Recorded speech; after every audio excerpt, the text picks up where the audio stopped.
Hello friends, welcome to my YouTube channel educationindia.com. Friends, আজকের এই ভিডিওতে আমি আলোচনা করব প্রিপজিশন নিয়ে। তো প্রিপজিশন কি, কিছু গুরুত্বপূর্ণ প্রিপজিশন নিয়ে বিস্তারিত এই ভিডিওতে আলোচনা করব এবং প্রিপজিশন নিয়ে একটি বিস্তারিত ধারণা আমি এই ভিডিওর মাধ্যমে দেওয়ার চেষ্টা করব। তো ভিডিওটি বিস্তারিত আলোচনা করার পূর্বে আমি তোমাদের কাছে অনুরোধ করব, তোমরা যদি আমার ইউটিউব চ্যানেলে আজকে নতুন হয়ে থাকো অথবা আমার ইউটিউব চ্যানেলটিকে এখনো সাবস্ক্রাইব না করে থাকো তাহলে অবশ্যই সাবস্ক্রাইব করে নাও এবং পাশে থাকা বেল আইকনটি অন করে রাখো, তাহলে আমি যখনই ভিডিও আপলোড করব সবার প্রথমে তোমাদের কাছে পৌঁছে যাবে। তো চলো শুরু করছি আজকের ভিডিও, প্রিপজিশন। তো ফ্রেন্ডস, প্রথমেই জেনে নিই যে প্রিপজিশন অ্যাকচুয়ালি কি। Pre pre and position. Pre means আগে, প্রি কথার অর্থ হচ্ছে আগে, এবং পজিশন পজিশন কথার অর্থ হচ্ছে অবস্থান। অর্থাৎ কোনো ওয়ার্ড বা শব্দের আগে যে ওয়ার্ড বসে, অর্থাৎ কোনো অবস্থানের আগে যে ওয়ার্ড বসে তাকেই এক কথায় বলা হয় প্রিপজিশন। তো অ্যাপ্রক্সিমেট 150-টির উপর প্রিপজিশন আছে। আমি এই ভিডিওর মাধ্যমে 14টি গুরুত্বপূর্ণ প্রিপজিশন নিয়ে আলোচনা করব। তো প্রিপজিশন অ্যাকচুয়ালি কি আমরা বিষয়টি জেনে নিলাম। তো এখন দেখে নেই কিছু গুরুত্বপূর্ণ প্রিপজিশন নিয়ে। তো নাম্বার 1 হচ্ছে কি ইন। ইন কথার অর্থ হচ্ছে মধ্যে। ইন সাধারণত কোন কোন ক্ষেত্রে ব্যবহার করা হয় বা ইন কোন কোন জায়গায় বসানো হয়? ইন বসানো হয় সাধারণত লোকেশন বা কোনো জায়গার নাম বললে, যেমন মুম্বাই, কলকাতা, হায়দ্রাবাদ, চেন্নাই, গুজরাট। কোনো জায়গার নাম বললে সেক্ষেত্রে তার আগে ইন বসে। টাইম অর্থাৎ সময়। সময়ের সময় বলতে এখানে ভাগ আছে, যেমন সকাল, in the morning, in the evening, 1995, 1997, 1998, এরকম টাইম বোঝালে ইন 1998, তো সেক্ষেত্রে কিন্তু ইন বসে। নেক্সট হচ্ছে কন্ডিশন। কন্ডিশন বা অবস্থা। অবস্থার ক্ষেত্রে মানে কোনো কন্ডিশন বোঝালে সেক্ষেত্রে কিন্তু ইন বসে। 4 নম্বর হচ্ছে কি অ্যাকশন। কোনো অ্যাকশন বোঝালে, অর্থাৎ কোনো কাজ বোঝালে, কর্ম বোঝালে, আমি এই কাজটি করছি, অর্থাৎ আই এম ইন ড্রাইভিং, আমি গাড়ি চালাচ্ছি, ইন রাইডিং, গাড়ি চড়ছি। যে কোনো চলা বা কোনো কাজের ক্ষেত্রে কাজ বোঝালে সেক্ষেত্রে কিন্তু ইন বসে। Number 2 at. তো অ্যাট কোন কোন ক্ষেত্রে বসে? তো অ্যাট হচ্ছে কিন্তু প্রিপজিশনে আমরা যে কোনো বাক্যে কিন্তু অ্যাট দেখতে পাই। তো অ্যাট কোন কোন ক্ষেত্রে বসে সেটি আমরা প্রথমে দেখে নিই। আমি এখানে একটি এক্সাম্পল দিয়েছি, যেমন অ্যাট হোম, অর্থাৎ বাড়ি বোঝালে মানে নির্দিষ্ট জায়গা বোঝালে। ঠিক আছে, তো সেক্ষেত্রে কিন্তু অ্যাট বসে। তো এখানে অ্যাট সাধারণত বসে কোন কোন ক্ষেত্রে? অ্যাট সাধারণত বসে এখানে লোকেশন বোঝালে এবং টাইম বোঝালে। টাইম বলতে হচ্ছে অ্যাট নাইট, সেক্ষেত্রে কিন্তু অ্যাট বসে। ঠিক আছে, বা কোনো ছোট জায়গা বোঝালে, লোকেশন বলতে কোনো ছোট জায়গা, কোনো ছোট গ্রাম বা ছোট কোনো এরিয়া বোঝালে সেক্ষেত্রে কিন্তু অ্যাট বসে।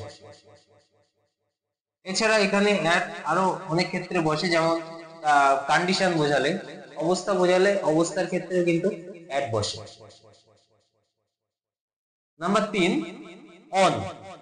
অন বলতে অ্যাকচুয়ালি কি বোঝায়? অন মানে হচ্ছে উপরে, অর্থাৎ কোনো কিছুর উপরে, on the table, on the box, on the fridge, কোনো কিছুর উপরে বোঝালে অন দা রুফ, সেক্ষেত্রে কিন্তু অন বসে। তো অন এখানে সাধারণত নির্দিষ্ট আরো কিছু ক্ষেত্রে বসে, যেমন লোকেশন। অন হচ্ছে লোকেশনের ক্ষেত্রে কিন্তু অনেক সময় অন বসে, যেমন আমি কোন একটি জায়গা, আমি গুয়াহাটির উপর থাকি, আই লিভ ইন গুয়াহাটি বা আই লিভ অন গুয়াহাটি। ঠিক আছে, তো টাইম এক্ষেত্রে সময় বোঝালেও কিন্তু অন বসে।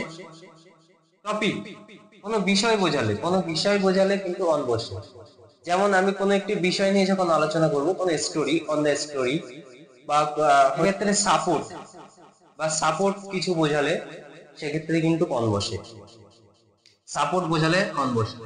তাহলে অন বসে লোকেশন, টাইম, টপিক বা বিষয় এবং সাপোর্টের ক্ষেত্রেও কিন্তু অন বসে। নেক্সট হচ্ছে বিটুইন। বিটুইন মানে হচ্ছে মধ্যবর্তী বা মাঝ বরাবর বা মাঝখান বোঝায়।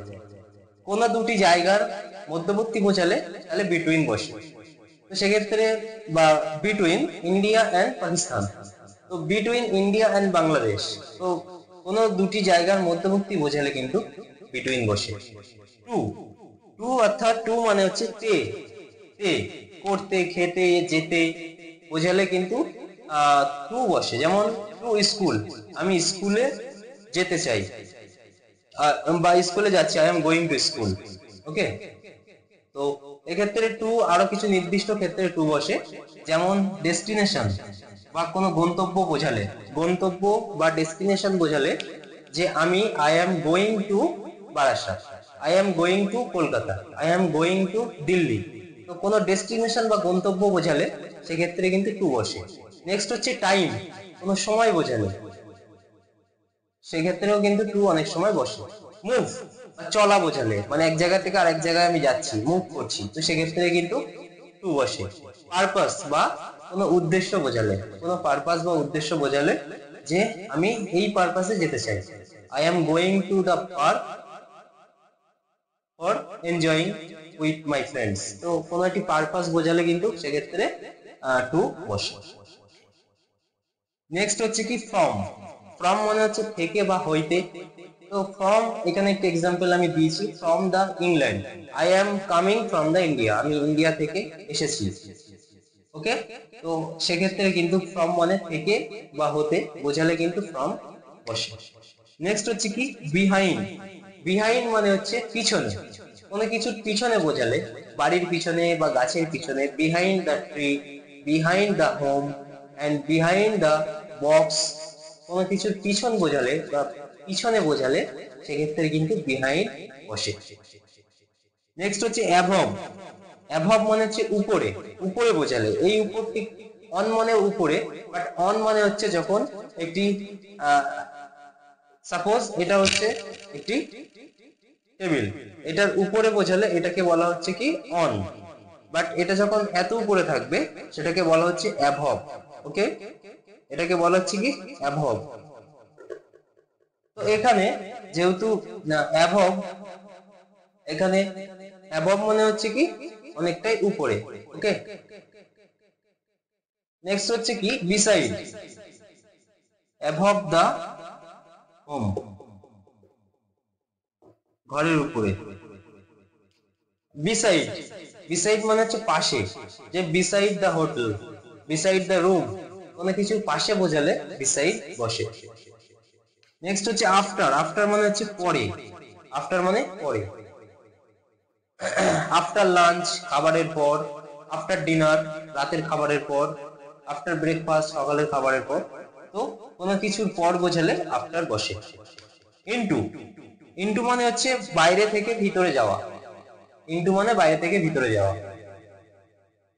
কোন একটি ট্রেন বাইরে থেকে ভিতরে যাচ্ছে, অর্থাৎ কোন সুড়ঙ্গের ভিতর দিয়ে যাচ্ছে, তো সেক্ষেত্রে যখনই ট্রেনটি সুড়ঙ্গের মধ্যে প্রবেশ করছে তো সেটাকেই বলা হচ্ছে ইনটু, অর্থাৎ the train is train into the hill. Okay, তো সেক্ষেত্রে কিন্তু ইনটু বসে। অফ, অফ কোন ক্ষেত্রে বসে, অফ ইজ ওন, অফ মানে মালিকানা বা দল গোষ্ঠী এগুলো বোঝালে কিন্তু অফ বসে। আপ, আপ মানে হচ্ছে উপরে, আপ মানে উপরে। উইথ, উইথ মানে হচ্ছে সঙ্গে, সঙ্গে বোঝালে I am going with you বা I am coming with you. ঠিক আছে, তো সেক্ষেত্রে বা Ram is going to the hotel with his friend, সেক্ষেত্রে কিন্তু উইথ বসবে, অর্থাৎ কারোর সঙ্গে বোঝালে সেক্ষেত্রে কিন্তু উইথ বসবে। তো ফ্রেন্ডস, এই যে 14টি প্রিপজিশন, খুব গুরুত্বপূর্ণ প্রিপজিশন। যে কোনো বাক্য, ইংরেজিতে যে কোনো বাক্য তৈরি করতে কিন্তু অবশ্যই এর মধ্যে কোনো না কোনো প্রিপজিশন বসবে। আর অ্যাপ্রক্সিমেট 150টির উপর প্রিপজিশন কিন্তু ইতিমধ্যে ইংলিশে আছে, এবং তার মধ্যে এই কিছু প্রিপজিশন যেগুলো খুব বেশি পরিমাণে ব্যবহৃত হয়। তো মোটামুটি এই ছিল আজকের আলোচনার প্রধান বিষয়, প্রিপজিশন নিয়ে। আশা করছি এই প্রিপজিশনের যে বিষয়টি তোমরা খুব ভালোভাবে বুঝতে পেরেছো। আর আমার এই ভিডিওটি যদি তোমাদের ভালো লেগে থাকে অবশ্যই ভিডিওতে একটি লাইক করবে এবং আমার ইউটিউব চ্যানেল educationindia.com এ যদি তোমরা নতুন হয়ে থাকো অবশ্যই চ্যানেলটিকে সাবস্ক্রাইব করে রাখবে এবং ভিডিওটি অবশ্যই শেয়ার করবে তোমার নিকটবর্তী আত্মীয় পরিজন বন্ধুদের মধ্যে। তো এই ধরনের ভিডিও পেতে, কম্পিউটার, ইংলিশ এবং যে কোনো ধরনের টিপস ট্রিক্স রিলেটেড ভিডিও পেতে অবশ্যই আমার ইউটিউব চ্যানেলটিকে তোমরা সাবস্ক্রাইব করে রাখবে। দেখা হচ্ছে নতুন কোনো ভিডিও নিয়ে, ততক্ষণে তোমরা ভালো থাকবে, সুস্থ থাকবে, সাবধানে থাকবে। ধন্যবাদ।